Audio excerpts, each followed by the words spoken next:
Whenever I get asked the question, what is the last game you played that put a smile on your face, my answer is always Astro Bot. Initially created as an unwilling byproduct of a tech demo packaged with every PS5, the mascot has now in many ways become the face of the PlayStation brand. It's been exactly a year since Team Asobi helped this tech demo mascot make its giant leap forward as a PlayStation platforming star. It was my 2024 Game of the Year, and I'm so glad it won, just as I had predicted and rooted for. And the Game of the Year is...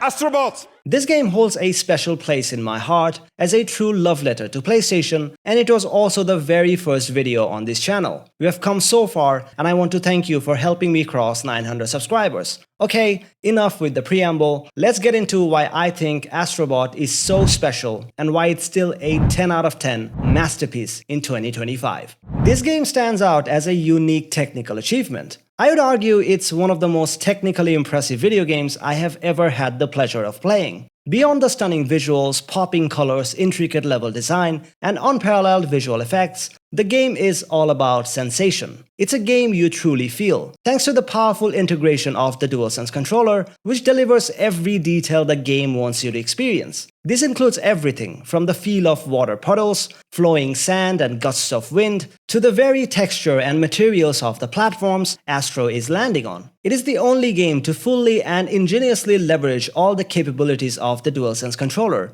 seamlessly integrating them into the core gameplay experience. In this regard, this game is unlike anything else, with music and sounds that are perfectly placed to match the ongoing chaos and also flawlessly blends in the themes of other PlayStation IPs.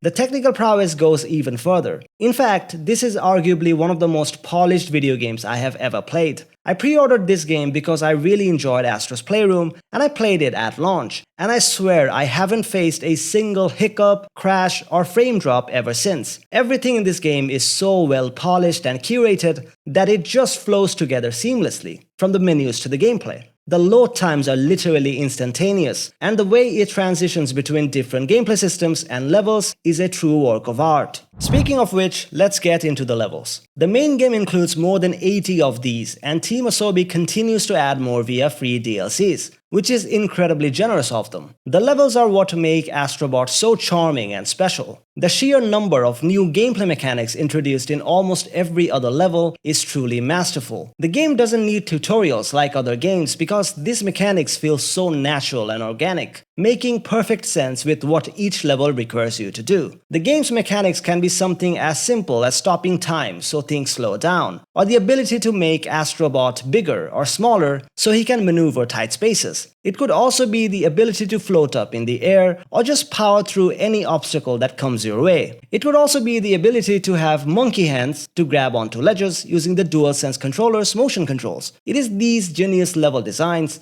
and brilliant mechanics that keeps the entire experience feeling fresh and varied. I loved playing it so much, it's honestly difficult to put into words. This is so strange for someone like me because I don't play platformers. This is the only one I have ever beaten, so I may be talking out on a limb here. I didn't just beat it, I got the Platinum Trophy, doing everything there was to do in the main game. I have even saved the DLCs so I can get into them later. The game is always on my PS5 home screen, ready to be played again. Not to mention, the way the game celebrates every PlayStation era, from its past to the present, is a love letter, as I like to call it. Through its gameplay features and levels, the game constantly pays homage to beloved PlayStation characters and IPs. From the simple collectibles in the form of rescuing bots, to entire levels and even mechanics just built around a specific PlayStation exclusive. If you are a PlayStation fan, there's a surprise around every corner, which is one of the most rewarding things about progressing through the main story. This builds intrigue and excitement about what awaits, leaving you to wonder if your favorite franchise or character will show up next. Trust me, back in 2024, I pulled multiple all-nighters for this game, either because I was so blown away by it or because I was stuck on a tough level. I miss that feeling even now in 2025. To avoid making this video 10 hours long, I'll focus on just a few levels that truly left a mark on me. Starting with my favorite of the franchises that received special treatment, Guerrilla Games' Horizon. On the surface, it looks like they simply built a similar looking world with machines and Aloy.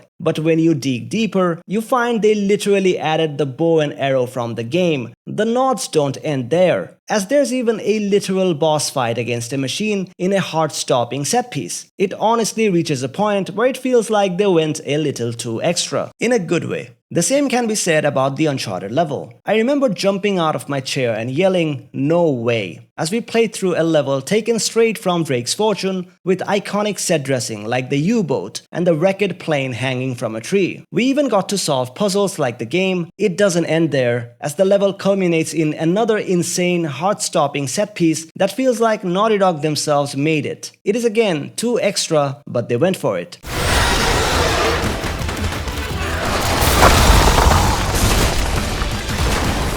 Then there's the God of War tribute level, where you get to throw the Leviathan axe as you fight your way through the level. You will also stumble upon murals and solve puzzles exactly like in the actual game. It's an incredible experience that really makes you feel like you are part of that world. The Loco Roco level is also so impressive. It features its own unique gameplay mechanics with colorful blobs and of course a fantastic soundtrack to top it all off. It truly captures the spirit of the original game.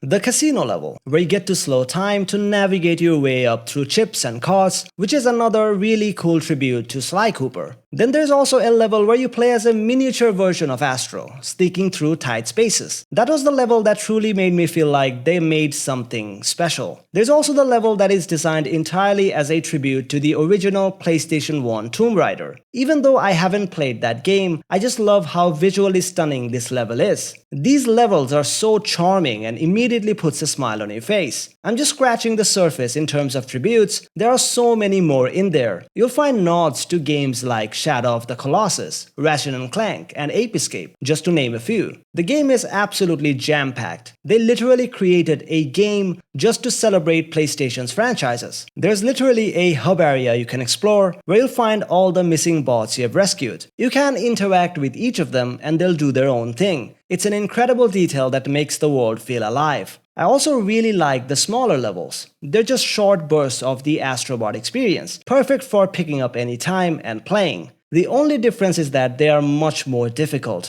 And I mean it. As someone with no experience in platformers, they felt incredibly challenging, especially the ones with PlayStation's sacred symbols. The trick to finishing these levels is to be very fast. You can't be cautious. That's a pro tip from a self-proclaimed platformer noob. And I'm not even going to talk about the final level, which is only accessible if you have found almost all the bots. This is the hardest level in the game, and my god, it was a nightmare. It took me 7 or so hours to beat, but I was dead set on doing it because the Platinum Trophy required it. I'll never forget that all-nighter I had to pull and how fulfilling it felt when I finally cracked that insanely hard level.